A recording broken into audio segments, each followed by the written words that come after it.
This is the Convene podcast. The evidence is mounting that leaning too heavily on AI can affect our ability to think critically and retain information. Here's how to stay in the driver's seat. What science has to say about how to use AI. Written and read by Barbara Palmer, Deputy Editor of Convene. Working the right way with AI is like borrowing 40 points of IQ, wrote Greg Shove, CEO of Section, an AI-focused business education company, in a post on the company's website. But the evidence is mounting that using AI the wrong way, by leaning too heavily on it, can reduce brain power, memory, and motivation. Some of that evidence came earlier this year in a working paper titled Your Brain on ChatGPT, released by Natalia Kosmina, a research scientist at MIT Media Lab, which reported the results of a study that measured the brain activity of 3 groups of students as they wrote essays over a period of months. The first group worked on their own, the second had access to Google Search, and the third used ChatGPT. Researchers found that the brain-only group showed the strongest neural connectivity, and the group using ChatGPT registered the lowest brain activity of all 3 groups. And that activity dropped over time. The study's core takeaway, according to the MIT Media Lab, is that over-reliance on AI may reduce brain activity and memory recall.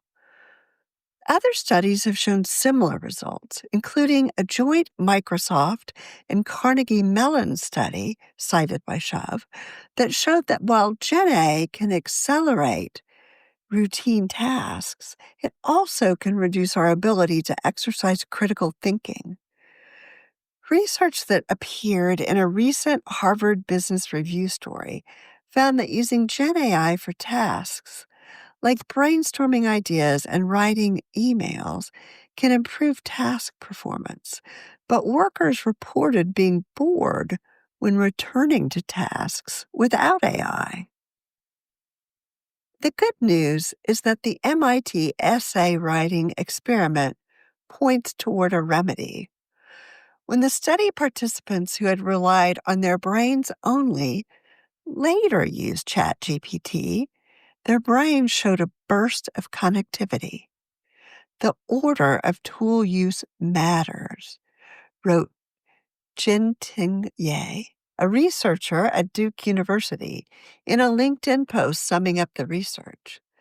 Starting with one's ideas and then layering AI support can keep neural circuits firing on all cylinders, while starting with AI may stunt the networks that make creativity and critical reasoning uniquely human. Thinking first is a point that Junior Tava, PCMA's chief business officer, makes about PCMA's AI platforms. Before jumping into Spark or Destinator, stop and ask yourself, what's my real objective? Is it engagement, new audiences, revenue, longer content life? Upload your questions and then keep questioning. The more you guide the AI, the more it works for you.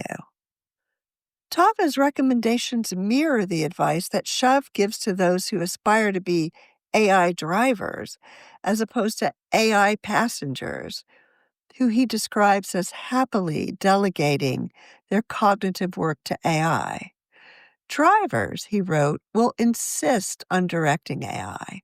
They'll do some original thinking themselves, use AI to pressure test their assumptions, and rigorously check what it says. They won't accept AI-generated results they can't validate, and they'll look to AI for a conversation, not the answer. Remember to subscribe to the Convene podcast on your favorite listening platform to stay updated with our latest episodes. For further industry insights from the Convene team, head over to pcma.org/convene. My name is Maggie. Stay inspired, keep inspiring, and until next time.